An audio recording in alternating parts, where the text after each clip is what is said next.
Perkenalkan, nama saya Aditya Pripta Kusnaidi, NPM 24320008. Jadi di sini saya akan membacakan PPT tentang UTS Manajemen Proyek TI yang berjudul Sifat Ujian Project Roleplay.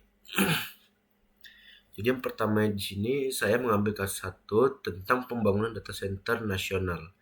Rancangan tata kelola proyek governance. Jadi yang pertama itu ada struktur tata kelola. Jadi di struktur tata kelola ini ada tabel yang di sini terdapat jabatan dan tanggung jawab.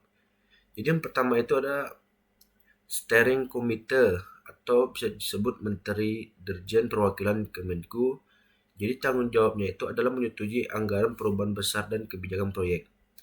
Kemudian ada project sponsor. Jadi project sponsor ini seperti memberikan dukungan penuh terhadap proyek dan memastikan tujuan bisnis tercapai. Kemudian ada project manager yang tanggung jawabnya itu mengelola keseluruhan proyek, waktu, biaya, mutu, risiko, dan komunikasi. Terus di sini ada PMO atau Project Management Office yang digunakan untuk mengawasi standar proyek, dokumentasi, dan pelaporan.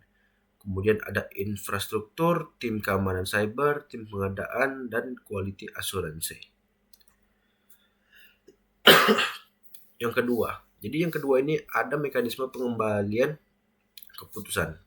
Jadi pengembalian keputusan ini terdapat 3 bagian beserta penjelasannya. Jadi yang pertama itu ada perubahan kecil yang diputuskan oleh project manager. Kemudian ada perubahan menengah yang dibahas dalam change control board atau CCB. Terus terakhir ada perubahan besar yang disetujui steering committee.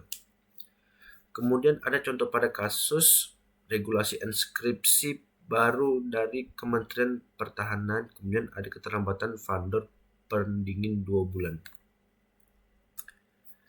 Jadi yang ketiga ini risk governance atau risiko utama. Jadi di risiko utama itu ada tabel dekat PPT-nya, yaitu ada risiko, dampak, dan mitigasi. Jadi di yang pertama itu ada regulasi baru yang dampaknya biaya naik, mitigasinya review desain dan anggaran tambahan.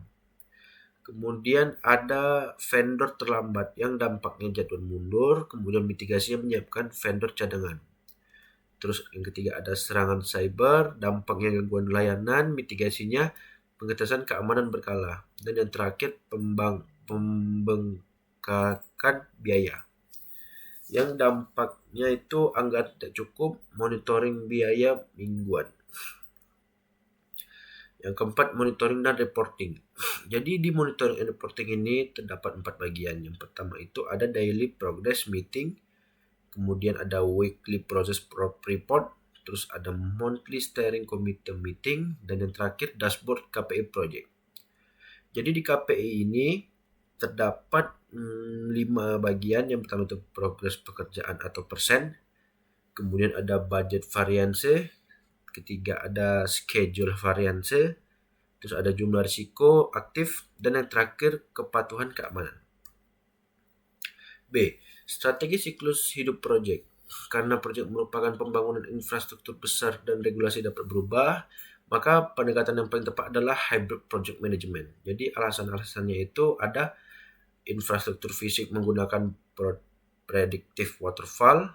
Yang kedua ada sistem keamanan dan konfigurasi dapat menggunakan agile agar mudah menyesuaikan regulasi baru. Tahapan siklus hidup. Jadi tahapan siklus hidup ini yang pertama ada initiation. Initiation ini terdapat output dan aktivitas. Jadi yang output ini terdapat 3 bagian. Yang pertama itu ada business case, kemudian ada project charter, dan penetapan project manager. Dan yang di aktivitas ada analisis kebutuhan data center nasional, persetujuan anggaran, dan terakhir identifikasi stakeholder. 2. Planning. Jadi di planning ini terdapat menyusun. Jadi yang menyusun itu yang pertama itu kita memerlukan scope, kemudian WBS, jadwal proyek, anggaran, risk register, procurement plan, dan yang terakhir communication plan. Terus outputnya itu menggunakan project management plan. Yang ketiga, execution. Jadi di execution ini ada pekerjaan utama. Jadi di pekerjaan utama itu ada beberapa bagian. Yang pertama, pembangunan gedung, instalasi listrik, pendingin presisi, instalasi server, instalasi storage, instalasi jaringan, implementasi keamanan. Karena regulasi berubah, maka kita memerlukan change request, revisi spesifikasi hardware, dan yang terakhir penyesuaian desain. 4. Monitoring dan controlling. Jadi monitoring dan controlling terdapat mengontrol beserta contohnya seperti jadwal biaya, mutu, risiko, vendor. Dan dimitigasi itu adalah menambah vendor alternatif, reschedule pekerjaan, fast tracking pekerjaan lain. 5. Closing kegiatan. Jadi di closing kegiatan ini ada beberapa bagian yang diperlukan. Yang pertama final testing, kemudian ada security audit, serah terima, dokumentasi, dan lesson learned. Dan outputnya itu project closure report. C. Manajemen stakeholder, identifikasi stakeholder. Jadi di tabel ini saya nggak dapat menjelaskan semua karena cukup panjang. Power interest metric, high power, high interest, kelola secara intensif, steering committee, Kementerian Pertahanan, project sponsor, project manager. Kemudian ada strategi. Strategi itu yang pertama yang kita perlukan adalah meeting mingguan, laporan rutin persetujuan perubahan.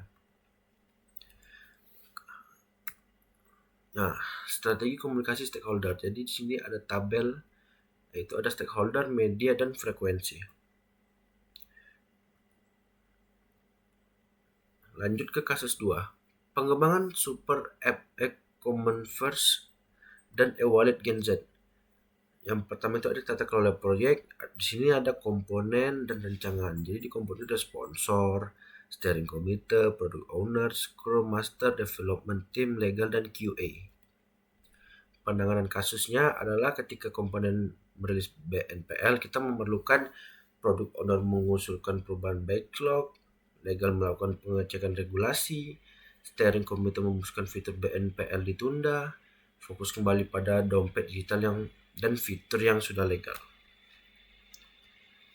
Strategi siklus hidupnya yang itu kita menggunakan Agile Scrum. Alasannya karena apa? Karena kita harus mempunyai kebutuhan sering berubah, pasar sangat dinamis, UX terus berkembang. Tahapannya yang pertama ada sprint pertama itu ada login dan register, sprint kedua marketplace, sprint 3 e-wallet, sprint 4 promo, sprint review setiap 2 minggu. Jika muncul perubahan maka akan melakukan backlog diprioritaskan ulang, BNPL dipindahkan ke produk backlog tanpa izin OJK selesai. Yang kasus ketiga adalah transformasi digital smart hospital. Jadi tetap kelola proyek ini, di sini juga ada komponen dan rancangan. Jadi di komponen ada sponsor, steering committee, project, manager, tim IT, vendor, dan perwakilan dokter. Penanganan kasusnya yang pertama ada masalah, server lambat, dokter menolak menggunakan EMR. Solusinya yang harus kita gunakan adalah gunakan cloud sementara untuk pengujian. Libatkan dokter senior dalam desain. Lakukan pelatihan dan sosialisasi. Jadi B. Strategi siklus hidup menggunakan hybrid, prediktif, dan agile. Prediktifnya itu ada pengadaan server dan instalasi jaringan. Agile-nya itu mengembangkan EMR, kemudian menyempurnakan UI, dan pengembangan AI. Tahapan-tahapannya itu ada inisiasi, perencanaan, pengadaan server, sebelum pengembangan EMR, uji coba, pelatihan dokter, go live, evaluasi. Jadi kesimpulan dari semua PPT yang saya jelaskan itu, yang pertama itu ada tata kelola menggunakan struktur steering committee, project sponsor, PO, dan project manager dengan mekanisme change control board untuk setiap perubahan besar. Kemudian strategi siklus hidupnya yang dapat kita simpulkan adalah menggunakan pendekatan hybrid waterfall untuk membangun fisik dan agile untuk aspek keamanan serta menyesuaikan regulasi.